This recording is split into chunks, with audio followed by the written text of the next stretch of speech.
Shared Clint's tendency, and automation is a very big part of realizing the goal that you described.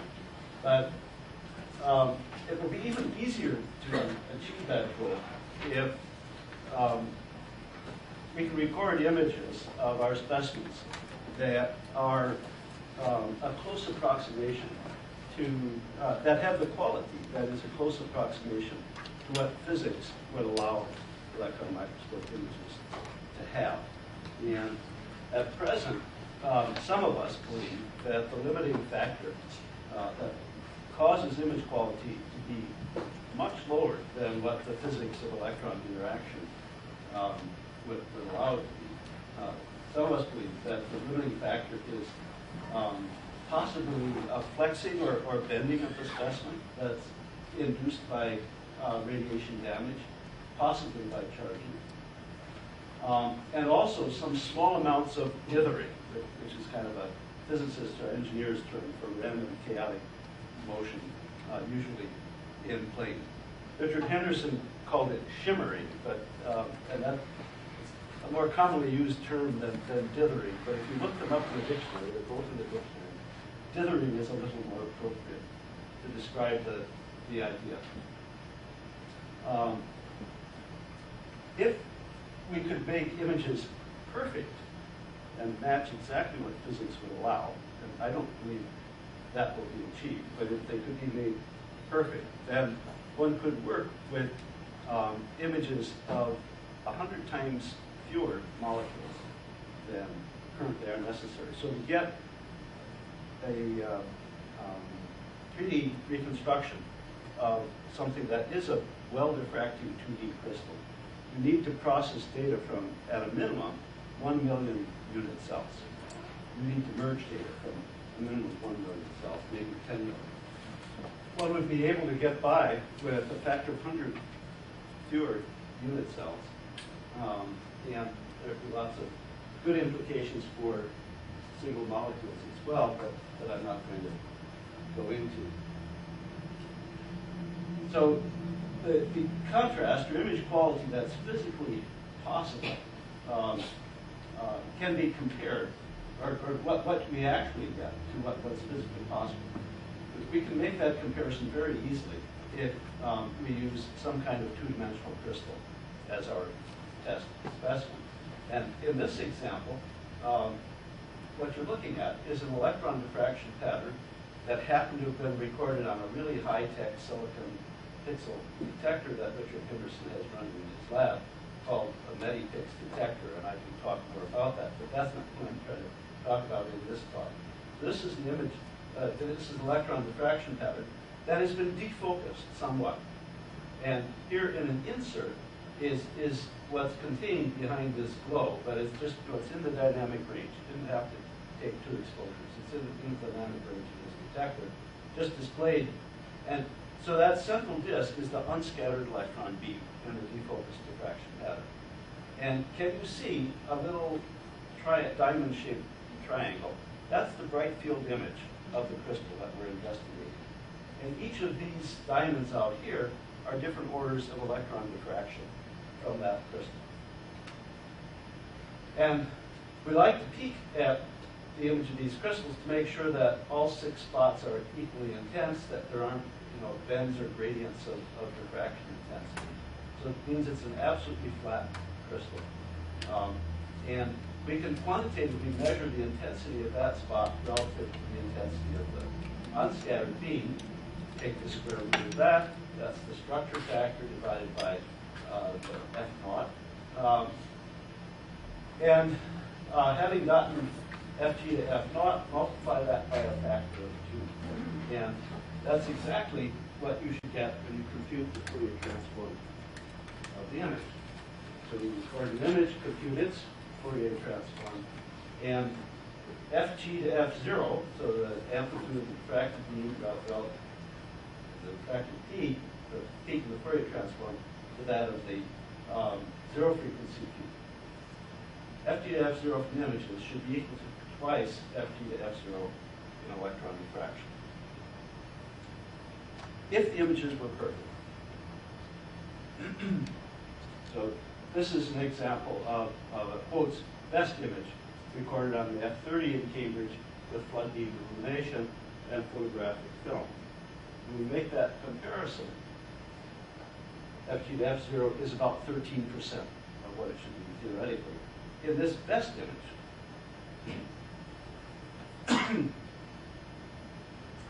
So this approach tells us quantitatively where we stand.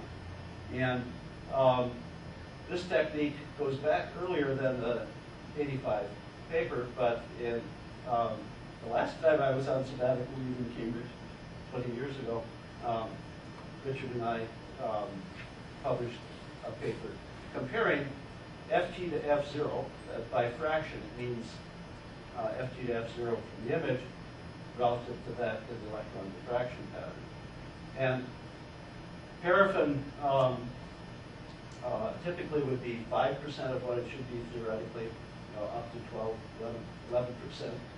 11%. Purple membrane, the same sort of value at the same sort of resolution of 4 angstroms. And it keeps getting better as you go lower and lower resolution. So at 20 angstroms resolution, images are 60% as good as they ought to be experimentally. Vermiculite is a mica-like mineral that makes very thin sheets that has nice diffraction, 4.5 angstroms. And it's consistently about 25%. In those days, 20 years ago, a reasonably good microscope at that time. Significantly, vermiculite was chosen because it isn't nearly as sensitive to radiation damage. It is a perfect insulator. Mica is about as good an insulator as you can get if you want to insulate voltages. So it will charge at least as strongly and effectively as paraffin or purple membrane, but it gives better quality images. So that's a strong hint that charging probably is not a factor in that radiation sensitivity is the problem.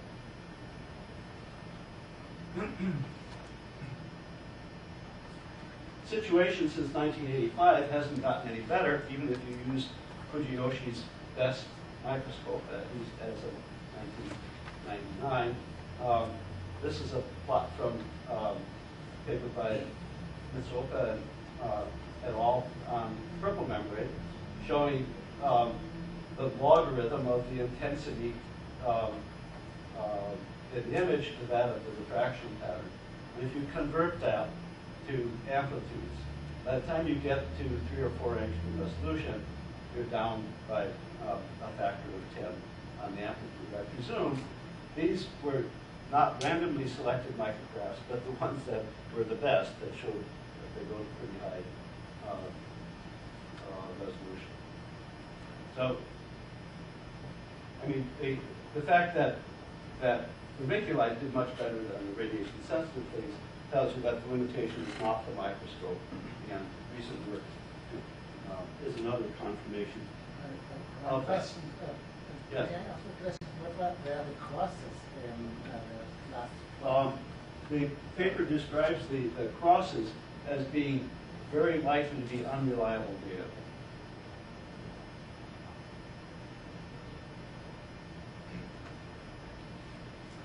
Richard Hall, who's a postdoc working with me in the course of doing some other work,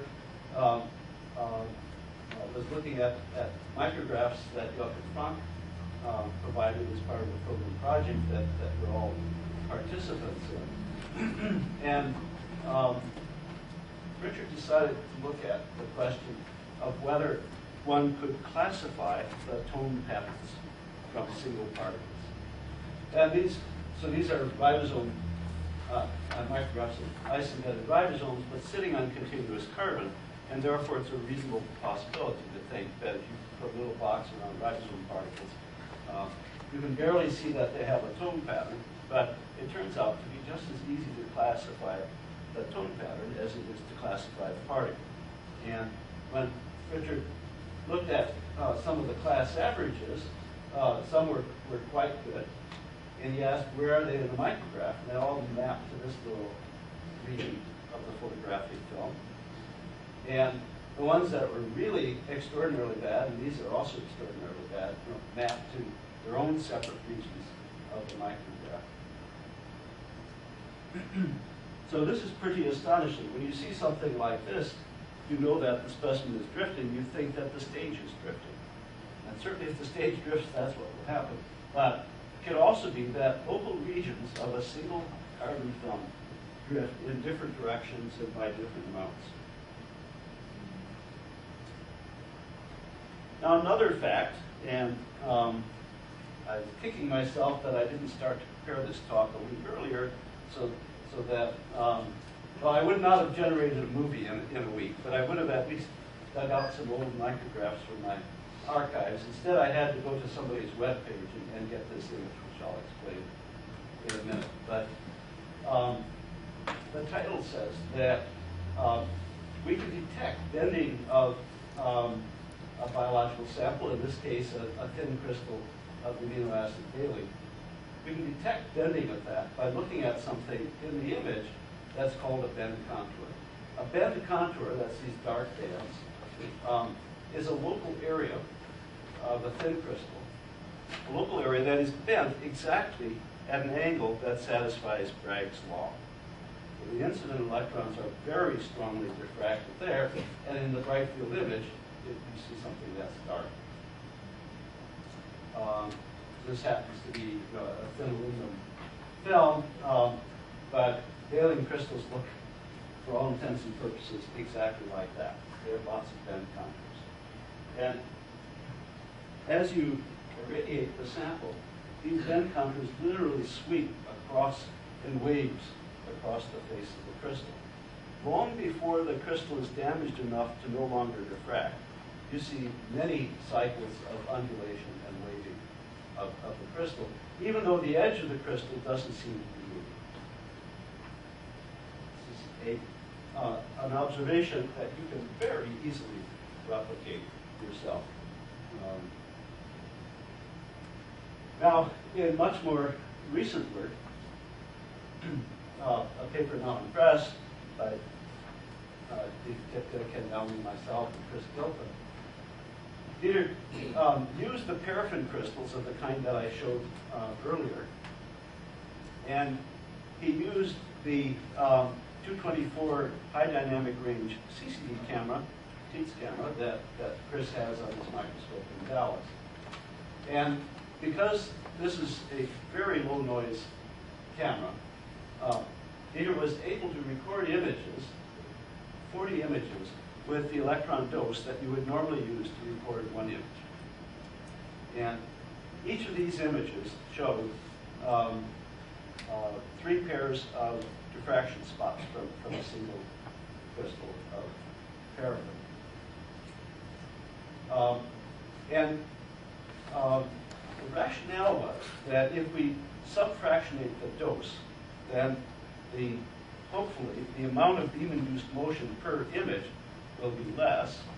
And if we align these images by cross-correlation, this was inspired by tomography, that if you have a very low fraction dose, you can align images by tomography. So we would align them, essentially having a running update on the beam-induced motion so that the superposition would have less motion than just integrating it completely in one exposure. Well, it failed, but it resulted in some very useful information. So here's 2 successive frames, or I should say here is the vector displacement map for 2 successive frames in that series. Ken Downey applied the MRC unbending analysis, and you can see there's quite noticeable difference in the pattern by which the lattice has been distorted in the integrated exposure that has 2.5% of the dose, the next one 2.5% of the dose, etc. And the images were aligned to a common origin by using the phase contrast granularity of the carbon. So the motion that you see here is relative to the carbon, although it could be that aligning the images by the carbon sets some global origin and little bits of carbon are moving underneath. But this assertion that the motion of the paraffin is the paraffin is moving at least partially relative to the carbon support film will be supported when I fill in this little panel in a minute. So here is a so-called MM box output from the analysis of one of these micrographs, and the 4 angstrom diffraction spot is quite broad and ugly. And when it gets unbent, and Ken, was this one cycle or more than one cycle? Just one cycle. It sharpens up a lot. It's more intense. It still has some bad wings, so there's still some defects that one could go after and sharpen it more. So if you use the vector displacement map from frame 4 to unbend frame 4, it sharpens. If you use the vector displacement map from frame 5 and apply it to the data in frame 4, you actually make things worse. The center spot is about the same as before, but you broaden things out so much that you no longer have the wings. So it shows that there has been movement of the crystal for 2.5% of the electron dose. It's happened within that period.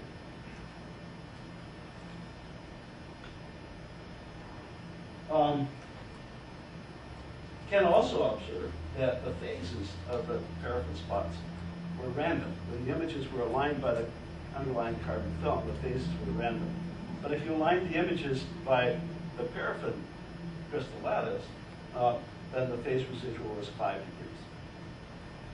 And at the same time, the tone rings from the carbon film went south, and they started to get considerably worse when you align things by the paraffin. So that's the real proof. Now, some reviewers believe that this argument, that this data processing was not done correctly, and the conclusion is false.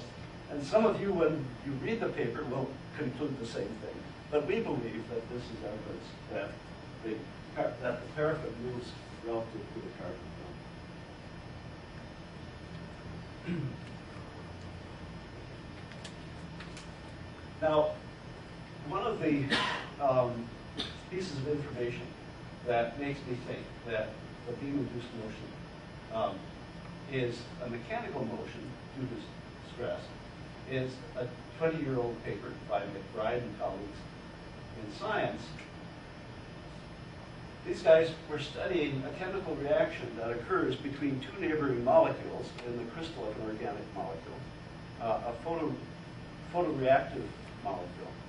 So you initiate the photochemical reaction with this one, but I think it was near UV light.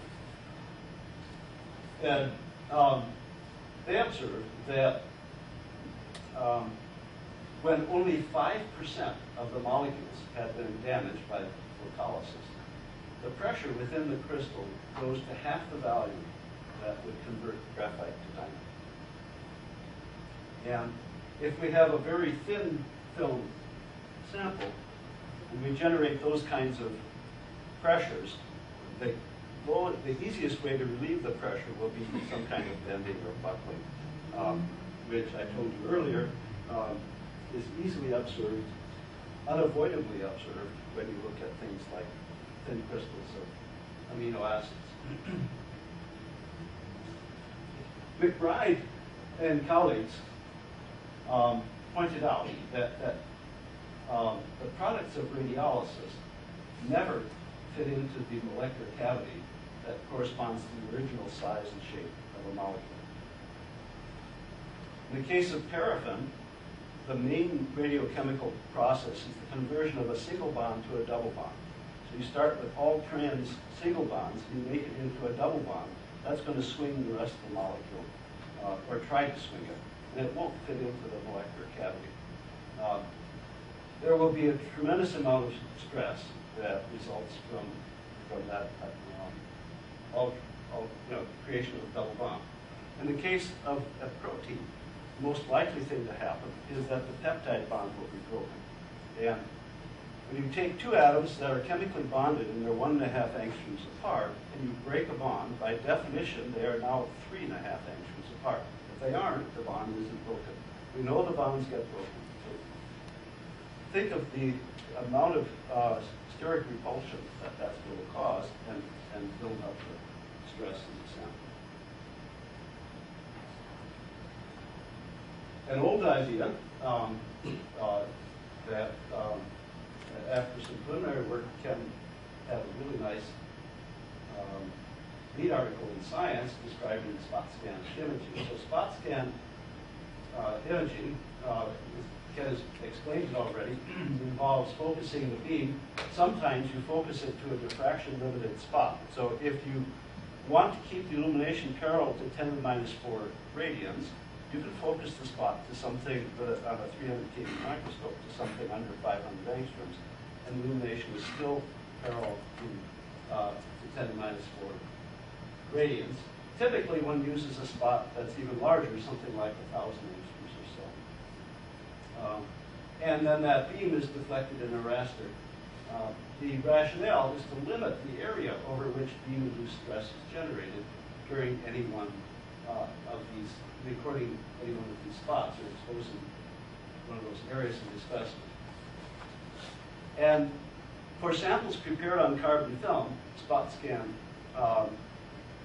illumination, luckily, does have the intended effect. The fraction of images that show high resolution in all directions is really improved quite a lot.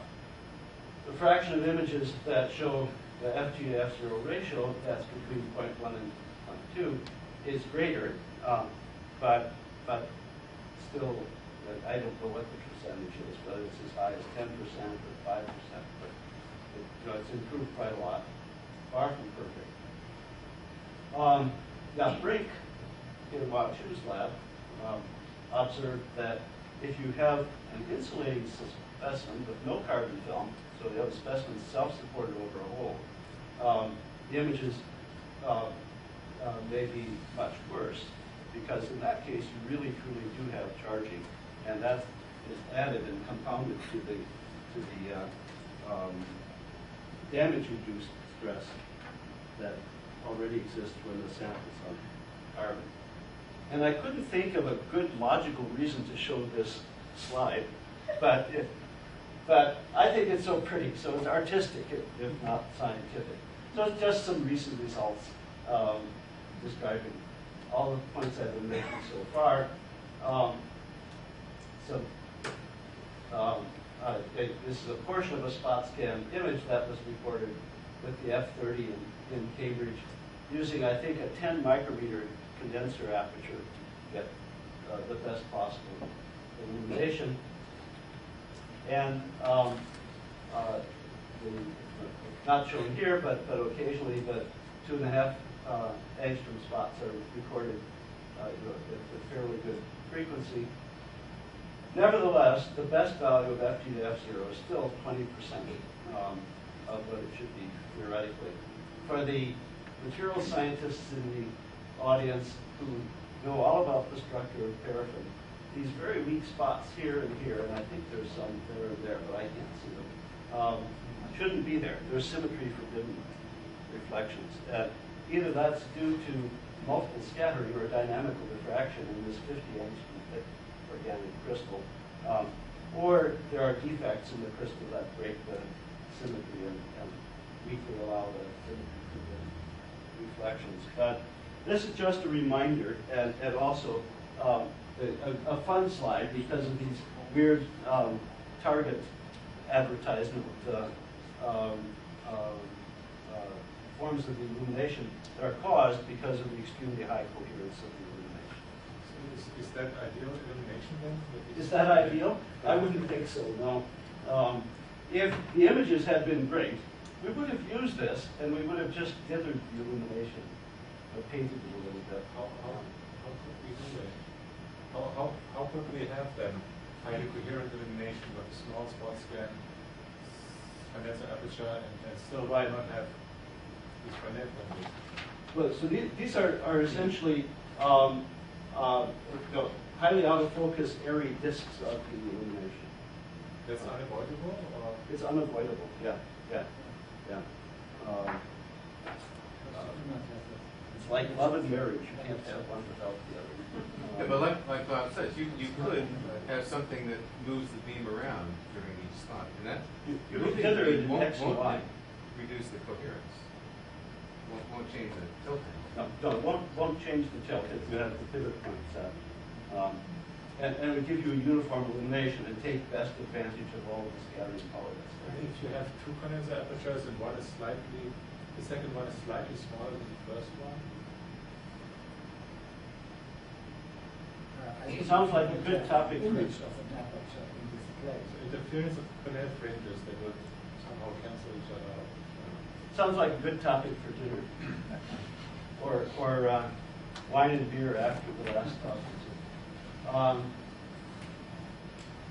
So related to that, or so maybe the previous slide was setting up this slide. The title says that spot scan images, no, it's not spot scan, single spot images on Medipix are proved to be highly effective. And as background, I want to remind you that roughly 1 out of 10 images of paraffin that are produced with flood beam imaging on film show diffraction spots of 4 angstroms.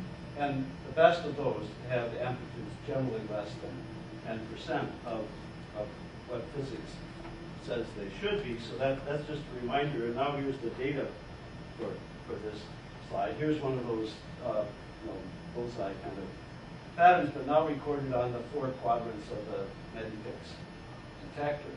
And the detector is 500 by 500 pixels. So the magnification was chosen so that it's about 1,000 angstroms across. That means each pixel is 2 angstroms. And that means the edge of the detector is Nyquist. And the performance of this detector is so great that we were getting FG to F0 about 1/3 of what it should be theoretically out at Nyquist. This is, I'm sure, the best image that we recorded under these conditions with Medipix. But about 3/4 of the images recorded as single shot, not spot scan, but a single shot, with 1,000 angstrom area of illumination, showed at least one of the 3 pairs of diffraction spots was roughly 1/4 of what it should be, of what physics would allow it to be. Still far from ideal, but showing that improvement over the current situation is possible in spite of the dreadful things that I was telling you about in terms of speed, motion relative to the carbon film. And so it's going to come down to the puzzle of what does there still remain that we can improve? And I don't have the answer, just in case you're sitting there, is he going to tell us? But I'm telling you the answer has to be out there because one occasionally gets remarkably good images. It has to be out there. So the main thing we were aiming at is to extend Dieter's work that he did with the 224 high dynamic range CCD camera to extend it with the Medipix. And so we reduced the electron exposure per frame to 0.005 electrons per square angstrom, and recorded images. And if you look at the Fourier transform of this, you don't see any paraffin spots. So is there information there or not? And we could try to align images at this low exposure, and I think, Dieter, your formula says that we could if we had a statistically defined reference. But an easier thing is just to calculate the power spectrum of each image and ask, when you add them up, do you see paraffin diffraction spots? And if I showed you this half of the display, some of you might see that spot there when I pointed out to you, and that one there. But probably most of you wouldn't see that one there. But if you, change the grayscale and brightness, then all the spots are there. Why is it split? That has to be 2 crystals that are somehow twinned or crystal defect. Now, the fun part of this slide, so part of this talk is really just meant to be pre-dinner entertainment, I think. I told you there are 160 noisy frames, and Here they come. And if you look at this, aha!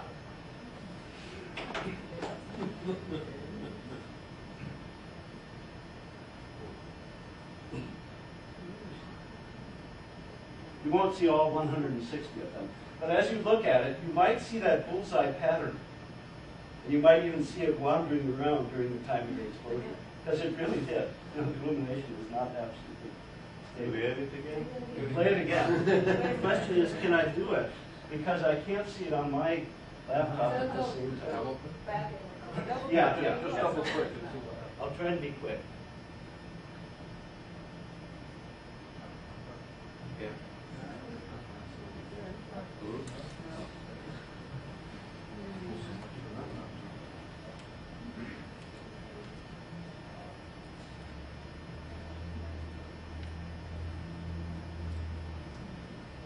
All right. Try something else.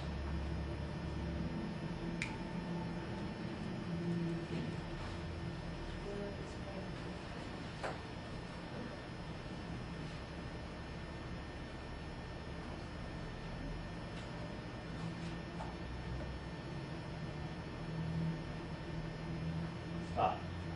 I'll try it once more.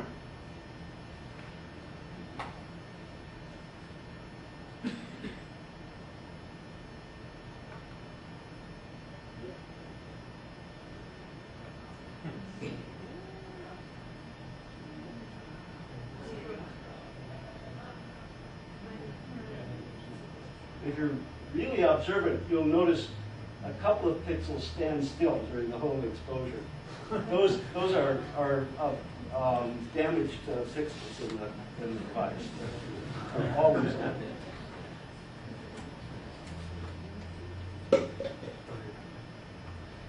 All right. Now I'm going to switch to images taken at high tilt. I think that.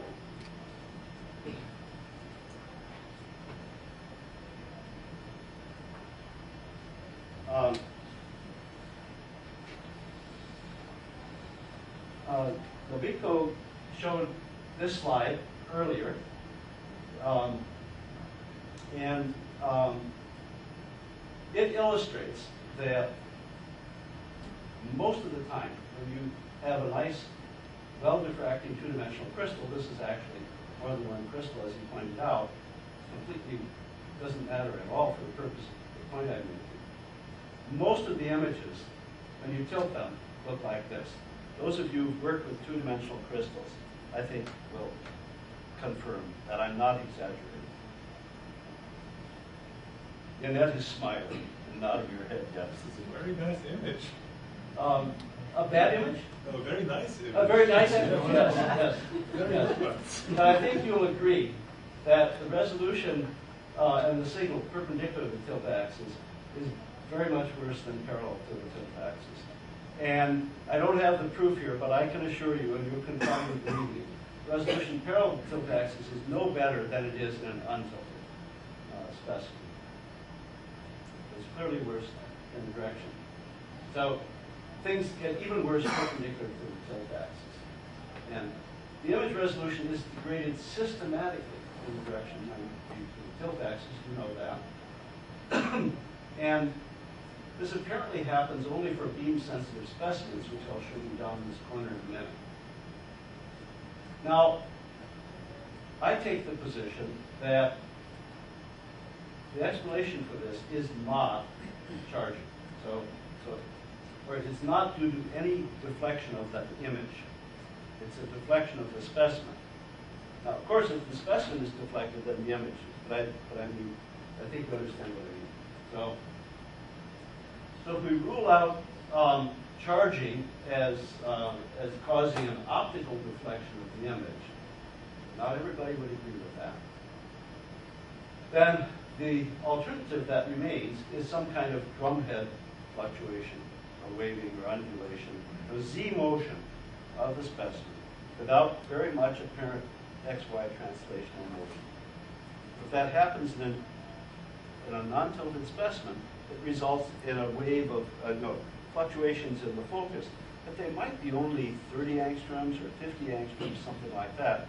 You'll never see it really in your envelope function well, it might start to affect the envelope function.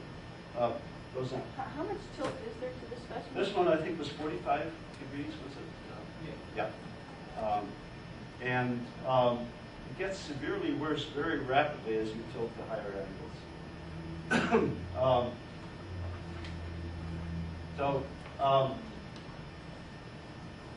You can easily picture, I think, that if there's some undulating z motion and you now tilt it so the z-axis has an x component and the undulation, then you'll get sweeping of the image even down to washing out 40 or 50 angstrom resolution information. And I find it more believable that the amount of z motion caused by stress or charging, the amount of z motion that's caused, mechanical motion that's caused, will vary from one grid square to the next, or even from one area within the grid square, depending upon how well bonded or anchored the carbon film is to the surrounding grid bars, and how flat that carbon film is to begin with. If it's a little bit wrinkled, then it's very loose and can wave very easily. So I find the fact that you get variation from one grid square to the next, or even from one area, that this is a more likely explanation than charging an optical reflection. But I can't claim that I really know absolutely with certainty that what I've said is in fact correct.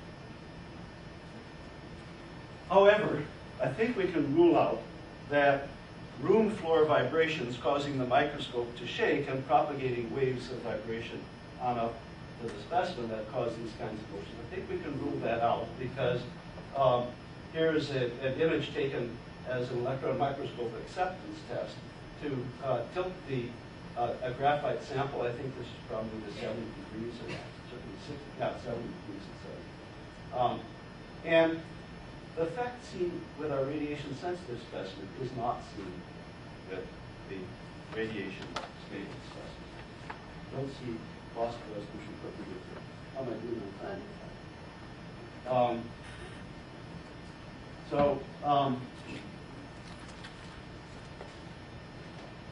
Summarizing, I believe that drumhead motion is a possible explanation, but I don't really know for sure. And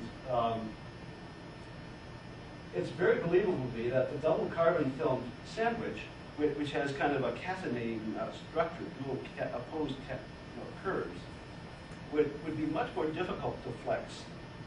And so I think that's a good specimen preparation technique, and it's good results that matters in the end, not what your physical rationalization is. I think that's a good technique. I would like to see a control of a single carbon film that is twice the thickness, so that, which would also be mechanically more robust against fluctuation. Now, you might get the impression from, if I haven't caused your lack of appetite for dinner completely, you might get the impression that electron crystallography with two-dimensional crystals is hard work, and that's certainly correct. It's hard work because of the beam-induced motion. You have to collect 100 times more images than you would otherwise have to, and that's if it's untilted. If it's tilted, it skyrockets up from there. You saw the stack of, there are many dollar bills worth of negatives that couldn't be used. Still worth, yeah. And looking to the future, not all images show the tilt axis directional effect, or at least not to the same degree, and not all images show, or a few of the images show factor 3 better signal than what we normally consider to be the best. So what's achievable is actually pretty close to what's physically allowed. So some parts of the grids do not show the effect. Means something physically is different about the good areas. And that means that physics doesn't actually preclude them. We're not asking for something that's physically impossible. We know it's physically achievable. And my hunch is that if we do mechanical engineering on the kind of specimen support film and the way that it's attached to the grid bars, that could improve the situation a lot. And the people that I remember who've been especially influential and involved in this, certainly Peter Tipka has done, again, a large share of the experimental work, although when I was on sabbatical leave a year ago, I had a lot of fun, and I'll be getting back into it now. Ken Downey has always been involved in this, which recall I mentioned. Hongwei Wang, working in Eva Nogales' lab, has been following up on some of the things that we thought were important based on what I did in Cambridge. And that's been extremely important because it's one thing for one person to say, this is the solution, and then can another person replicate it? And so far the answer is no. That won't come to a big surprise. But it's terribly important to know that that's the case. All right. Richard Henderson Wazir Faruqi is the detector development guy, and Greg McMullen did almost all of the computational work that worked in Cambridge, and Chris Tilton helped Dieter perform these experiments that were so important to us in Dallas. That's it.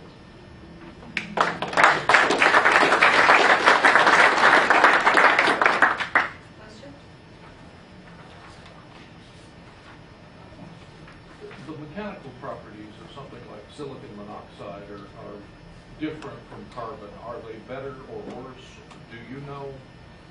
I don't have any idea. I just know they're different.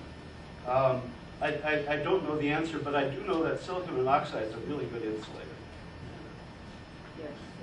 It seems very brittle. Yeah. You know, yeah. and I don't know if that means it shatters more easily, but is stiffer. Or I don't Ken know. says yes. Okay. It also charges. Or he says, you're thinking of the right question. Some of each. Yeah, I want to come back to the sandwich carbon Yes. suggestion. Uh-huh. Maybe I really understood what you means in terms of the movement of Uh-huh. the samples. But the samples are usually embedded in a thin layer of ice or in gel or whatever. So do you mean that is the sample, the crystals within the ice that move in this media? Or is all of the media containing the 2D crystals that move? Because in that case, the sandwich solution might be helpful. Otherwise, not. Yeah. So I do not think that a crystal embedded in ice moves in a wave-like motion. I think it's the whole sandwich that moves. And so I like the idea of a very strong material, carbon, sandwiching in the work in Japan, it's sandwiching trehalose. But it could just, which is an amorphous material that is therefore fluid, but very stiff. Or amorphous ice, either way. I like sandwiching a soft material, even though it's frozen. It's still kind of soft, but by a really non-stretchable, incompressible thing like carbon or silicon monoxide or anything that should be a pretty good conductor.